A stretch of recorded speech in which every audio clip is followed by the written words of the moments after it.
Karena ini penting sebagai perwujudan salah satunya akuntabilitas lembaga terkait dengan pelaksanaan tugas.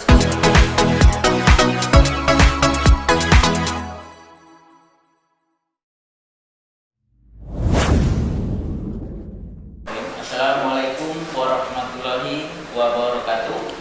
Kembali bersama saya Budi Hartono di podcast Sarondeng, Sarana Obrolan Demokrasi Bawaslu Kabupaten Gorontalo Utara.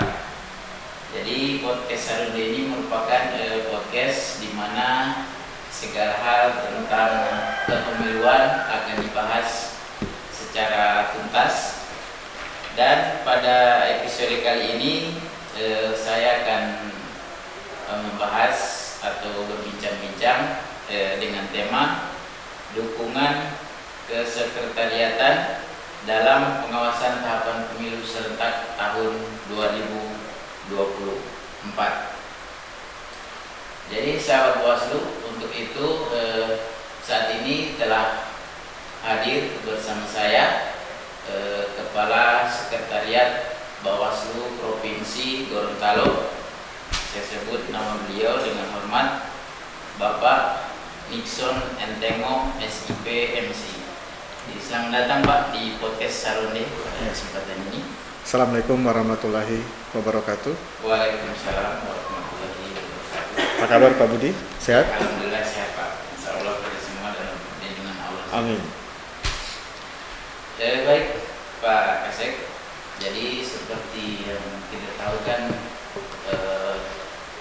pemilu sudah mungkin kemungkinan tahun ini sudah akan segera dimulai tahapannya, yang seperti kita tahu dimulai dengan pendaftaran partai politik.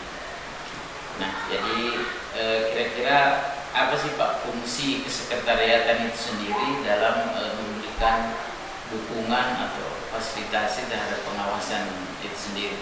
Silakan. Ya, makasih.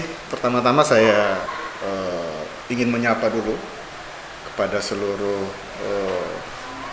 pemirsa. Mungkin ini juga yang pertama kali saya tampil pada podcastnya Bawaslu Gorut, Sarondeng Podcast, Sarana Obrolan Demokrasi. Dan tentu saya ingin berterima kasih atas kesempatan untuk memberikan atau mengisi agenda podcast pada saat ini. Nah, mungkin kaitan dengan yang disampaikan oleh Pak Budi tadi, tentu kita tahu bersama keterkaitan dengan sukses tidaknya kelembagaan kita, dalam hal ini Bawaslu.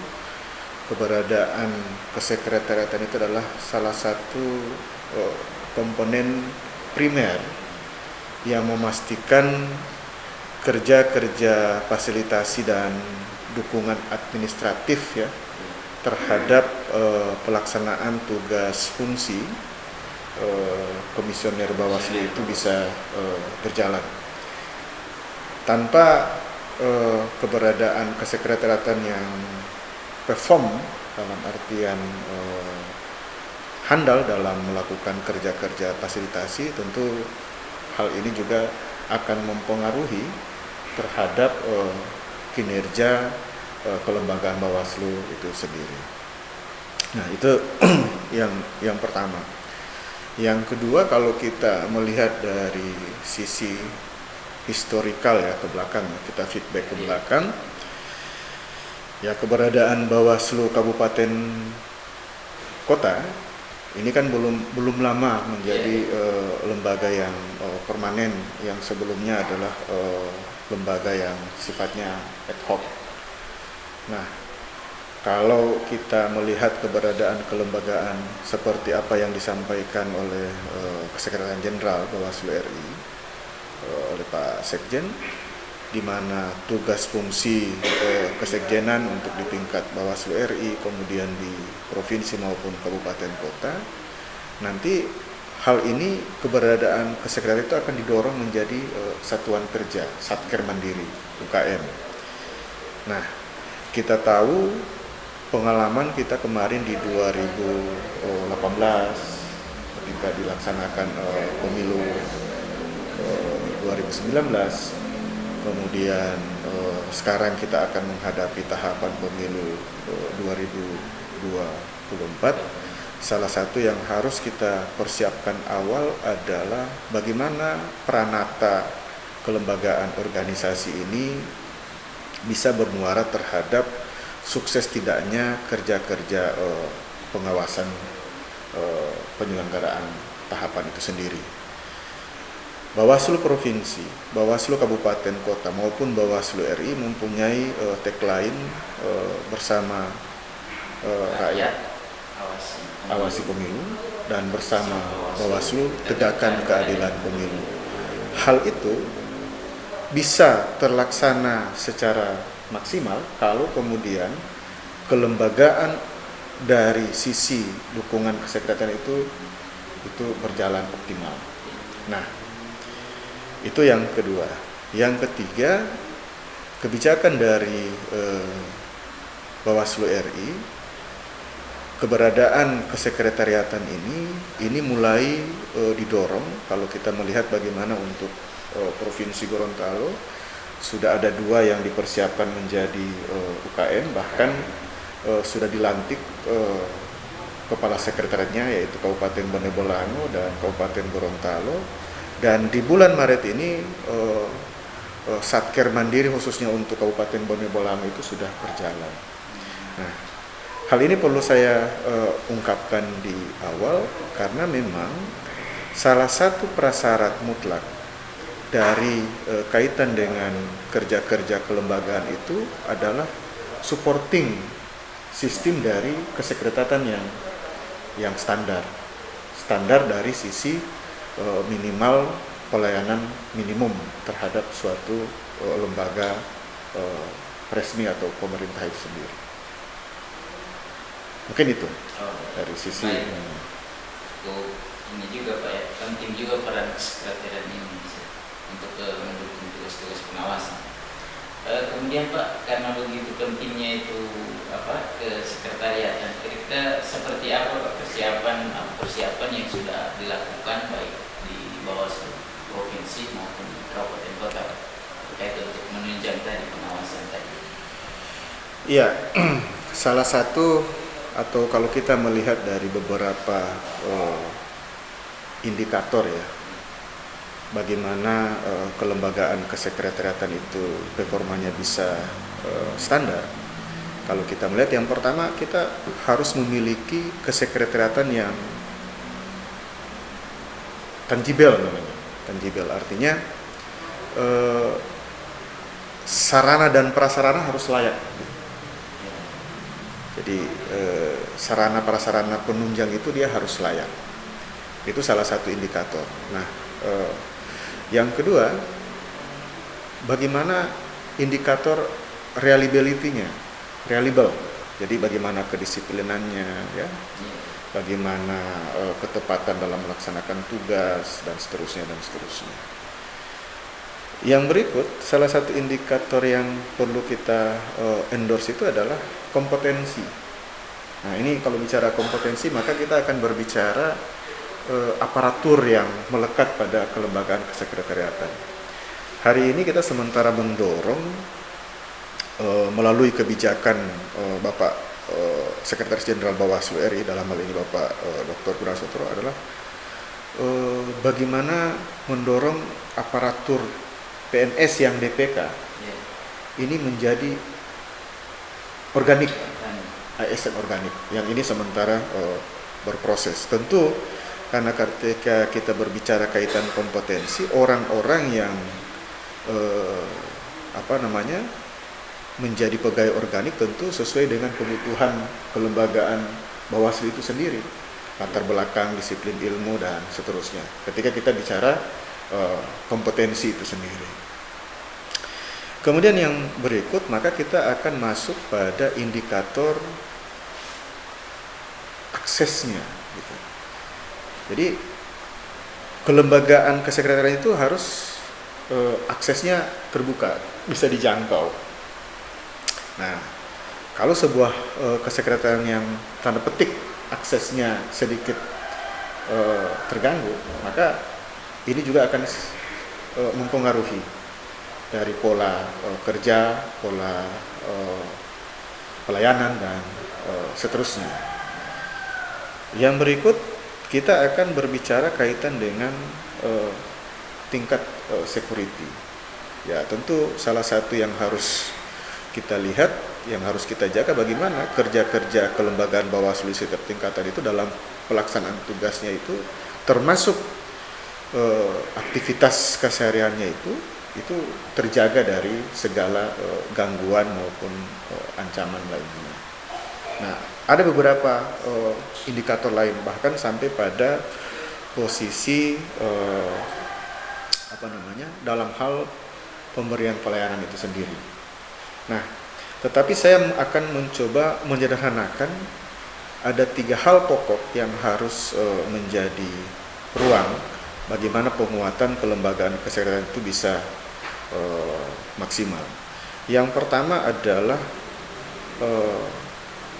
pembentukan atau percepatan unit kerja mandiri, terutama di Sekretariat Bawaslu Kabupaten Kota, yang tentu ini tidak bisa sekedar menjadi kewenangan dari Bawaslu RI, karena di situ ada kewenangan lembaga lain yang ikut menentukan setelah melihat apakah standar minimum suatu lembaga itu bisa menjadi unit kerja mandiri, dan itu menjadi domain kewenangan dari Kementerian Pendayagungan Aparatur Negara dan Reformasi Birokrasi.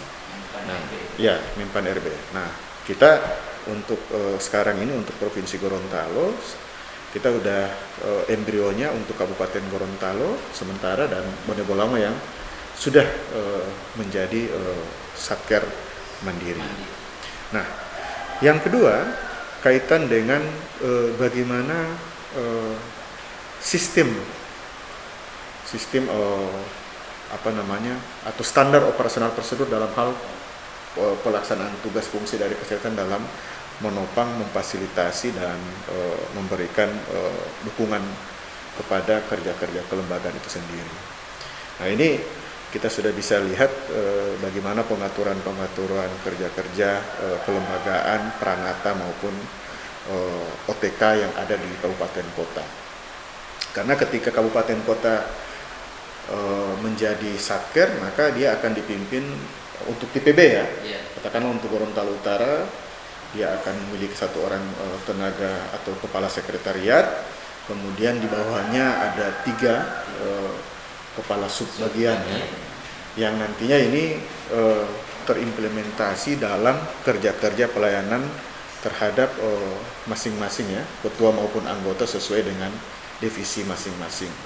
Dan yang ketiga, kesiapan kita ini tidak sekedar melihat dari sisi kuantitas aparatur saja, tetapi dari aspek kualitatifnya.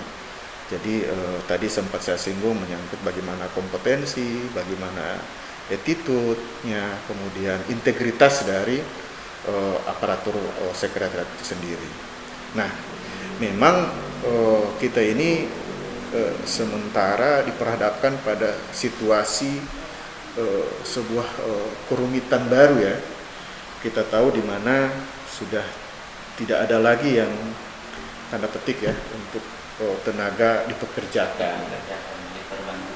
Nah, tidak ada lagi, sehingganya semua harus memilih organik dan seterusnya. Tapi alhamdulillah Pak Budi, kita kemarin sudah mendapatkan jawaban dari Kemenpan RB berdasarkan surat dari Bawaslu RI, bahwa ternyata khusus untuk kelembagaan penyelenggara pemilu itu ada diskresi, yaitu namanya penugasan khusus kalaupun untuk menjadi organik sementara berproses dan belum mendapatkan ruang. Berarti masih ada peluang Pak? Masih, itu terbuka, tetapi ini kan prosesnya tidak ujuk-ujuk langsung jadi gitu kan, karena prosesnya sedikit ya, mudah-mudahan tidak sampai terlalu lama, karena ini juga berimplikasi terhadap kesiapan Bawaslu provinsi maupun kabupaten kota. Yang kita tahu di tahun 2024 ini beririsan juga selain pemilu, kemudian juga ada pilkada yang tentu ini membutuhkan kepastian kesiapan dari sumber daya aparatur yang ada di Bawaslu. Nah, yang kedua, kita tahu bersama tahun ini adalah bisa saja merupakan ya sesuai dengan amanat undang-undang atau amanat regulasi, tidak ada lagi yang namanya status PPNS gitu. Padahal kita tahu tenaga non PNS kita ini adalah orang-orang yang selama ini persentase dalam hal kerja-kerja kelembagaan itu luar biasa signifikannya. Nah, sehingga kalau dengan adanya aturan perundang-undangan ini yang tidak memperbolehkan lagi keberadaan tenaga non PNS ini, maka ini tentu akan menjadi sebuah problematika baru. Nah, tapi alhamdulillah kemarin sesuai dengan apa yang kami dapatkan pada saat Rakornas, bahkan ada beberapa momen ketika Bapak Sekretaris Jenderal Bawaslu RI itu ada 2 skema yang akan coba didorong. Yang pertama perekrutan P3K. Nah, perekrutan P3K ini sementara bahkan sudah dilakukan pengusulan ke Kemenpan RB ya. Maupun ini bagaimana tenaga-tenaga atau kekurangan aparatur kita dalam sisi kesekretariatan ini bisa diisi oleh tenaga-tenaga P3K. Nah, tenaga-tenaga P3K ini tentu kita berharap teman-teman atau tenaga-tenaga non PNS kita ini bisa memanfaatkan peluang ini. Karena kalau tenaga P3K ini ya hampir sama ya kalau kita mengacu pada undang-undang ASN ya. ASN kan terbagi 2, yang PNS maupun tenaga P3K. Kurang lebih mirip lah. Cuma yang membedakan ada hal-hal, tetapi secara substansi tenaga P3K ini itu lebih dalam artian sama fungsi, hak dan kewajibannya sama dengan PNS karena termaktub pada undang-undang ASN itu sendiri. Tetapi sekali lagi karena proses perekrutannya ketika ini disetujui tentu melalui proses seleksi terbuka.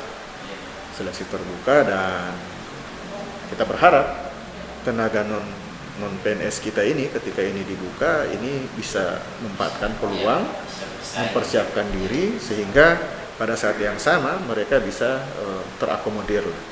Tetapi pada saat yang sama karena dia open rekrutmennya, maka bisa saja tenaga-tenaga di luar sana itu bisa saja mengikuti, dan kalaupun mereka memenuhi standar minimal atau memenuhi kriteria yang dibutuhkan oleh Bawaslu, tanda petik melalui lembaga terkait BKN maupun Menpan RB, ya tentu tidak harus menutup diri, bisa saja dari luar yang akan masuk. Itu solusi yang kedua. Solusi yang pertama. Solusi yang kedua itu bisa saja sesuai dengan penyampaian Pak Sekjen, sepanjang ini mendapatkan persetujuan dari pemangku kepentingan baik di Kemenpan RB maupun di ini, ya kita bisa saja kalau salah satu alternatif Pak Sekjen untuk mengisi kekosongan atau kekurangan tenaga kesekretariatan adalah dengan merekrut outsourcing selama tahapan berlangsung. Nah ini alternatif yang akan dilakukan. Tetapi pada saat yang sama tentu kita mendorong keberadaan tenaga-tenaga ASN kita ini yang sudah ada ini bisa secepatnya menjadi tenaga organik. Nah hampir lupa juga Pak Budi, kita tahun ini kita mendapatkan jatah tenaga CPNS ya, yang tahun kemarin ya, yang kemungkinan besar kita mendapatkan ya, sesuai catatan saya, mudah-mudahan tidak berubah, kita mendapatkan 6, 2 untuk penempatan provinsi dan empatnya itu akan didistribusi ke Bone Bolango maupun ke Kabupaten Gorontalo sebagai satker. Itu perencanaan awalnya. Dan kita pada saat yang sama, alhamdulillah tahun ini kita mendapatkan jatah 2 tenaga CPNS Ikatan Dinas dari alumni STAN, Sekolah Tinggi Akuntansi Negara, yang untuk penempatannya untuk pengelola keuangan APBN di provinsi. Yang pasti kesiapan dan persiapan kita ke arah sana ini sudah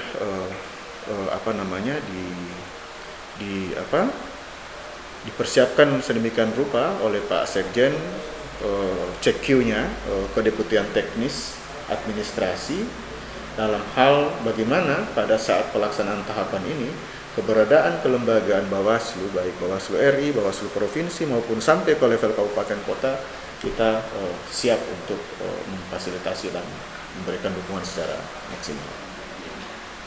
Baik, sahabat Bawaslu, sudah cukup banyak tadi yang disampaikan oleh Pak Kasek terkait dukungan kesekretariatan. Terakhir mungkin Pak Kasek bisa menyampaikan closing statement atau untuk arahan-arahan bagi kami di kesekretariatan. Kami persilakan, Pak. Baik, terima kasih Pak Budi. Jadi kalau saya mungkin sebagai closing statement saya, yang pertama apresiasi saya ya terhadap kerja-kerja keras, kerja-kerja cerdas dari kesekretariatannya Bawaslu Gorontalo Utara, yang kemudian pada saat yang sama para ketua maupun anggota Bawaslu yang tentu mendorong secara full ya bagaimana kerja-kerja kelembagaan Bawaslu ini bisa terlaksana sesuai dengan perencanaan yang sudah ditentukan terlebih dahulu. Itu yang pertama. Yang kedua, tentu pada saat yang sama kehadiran podcast Saronde ini, sarana obrolan demokrasi ini saya perlu memberikan apresiasi yang tinggi. Kenapa? Karena kelembagaan Bawaslu di tengah ketiadaan tahapan ini harus mampu memberikan atau memberitakan, termasuk mengopinikan apa pekerjaan Bawaslu pada saat ketiadaan tahapan. Karena itu penting. Jangan sampai dengan ketiadaan tahapan dianggap Bawaslu-nya nggak kerja. Tapi melalui saluran podcast ya, selain juga ada website dan seterusnya, podcast Saronde ini bisa dioptimalkan untuk mewartakan ya, menyampaikan terhadap seluruh halayak, seluruh stakeholder di luar sana terkait kerja-kerja Bawaslu, baik sementara ketiadaan tahapan maupun pada saat tahapan akan dilaksanakan. Karena ini penting sebagai perwujudan salah satunya akuntabilitas lembaga terkait dengan pelaksanaan tugas keseharian. Itu yang kedua. Yang ketiga, tentu dengan segala keterbatasan ya pasti, dengan segala kekurangan-kekurangan, tetapi selama kita mempunyai semangat yang sama, spirit yang sama dalam hal memberikan pengabdian ya kepada negara melalui kelembagaan Badan Pengawas Pemilu khususnya yang ada di Kabupaten Gorontalo, keberadaan ketua, anggota yang ada yang kemudian disupport secara proporsional dan profesional dari kelembagaan kesekretariatan yang ada, ini bisa menghasilkan hasil yang lebih baik. Dan tentu ke depan kita juga mendorong mudah-mudahan Bawaslu Kabupaten Gorontalo Utara ini sudah bisa masuk atau diusulkan menjadi lembaga unit kerja mandiri atau menjadi satker penuh ya, sehingga nantinya diharapkan Bawaslu Gorontalo Utara khususnya dari sisi aspek kesekretariatannya ini bisa bekerja secara lebih powerful. Dan yang terakhir, tentu saya mengharapkan terutama khususnya kepada rekan-rekan saya di sini, seluruh aparatur kesekretariatan Bawaslu Gorontalo Utara, untuk bisa menjaga integritas, menjaga perilaku nama baik lembaga, dan pada saat yang sama melaksanakan tugas-tugas kelembagaan ini dengan penuh rasa tanggung jawab. Saya pikir ini Pak Budi. Baik, demikian. Jika sahabat Bawaslu ingin lebih mendapatkan informasi terkait kepemiluan, bisa langsung di subscribe saja kegiatan podcast ini, dan sampai jumpa pada episode selanjutnya. Bersama rakyat, awasi pemilu. Bersama Bawaslu, tegakkan keadilan pemilu. Wassalamualaikum warahmatullahi wabarakatuh.